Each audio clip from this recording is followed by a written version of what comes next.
आणि एकूणच काँग्रेससोबत आणि इतर मित्रपक्षांसोबत युतीची काय शक्यता आहे?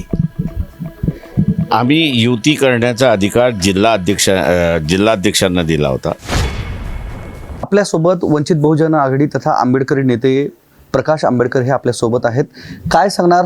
राज्यात महापालिका निवडणुकांची रणधुमाळी सुरू झालेली आहे आणि एकूणच काँग्रेससोबत आणि इतर मित्रपक्षांसोबत युतीची काय शक्यता आहे? आम्ही युती करण्याचा अधिकार जिल्हाध्यक्षांना दिला होता.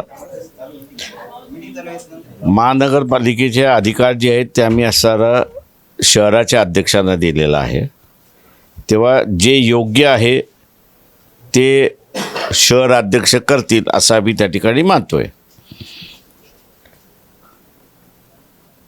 युती ही एकाच पक्षाबरोबर होईल असं नाही, तर ती वेगवेगळ्या ठिकाणी वेगवेगळ्या पक्षाबरोबर होईल असं मला एकंदरीत चित्र दिसतं.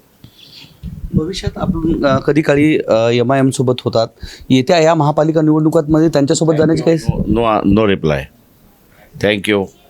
बरं, ज्या ह्या निवडणुकांमध्ये छत्रपती संभाजीनगर आणि मुंबई या ठिकाणी उद्धव ठाकरे आणि इतर पक्षांसोबत जी बोलणी आहे ती कुठपर्यंत आलेली आहेत? माझी कोणाचीच बोलणी झालेली नाही आहे. आम्ही असताना महाराष्ट्र कमिटीचे मेंबर्स कोणाशीही बोलत नाही आहोत. जे बोलतात आहेत ते आमचे जिल्हाध्यक्ष आणि असणारा शहर अध्यक्ष हे बोलतात आहेत. त्याच्यामुळे असणारा आमच्याकडे जेव्हा अपडेट देतील तेव्हा आम्ही तुम्हाला अपडेट देऊ.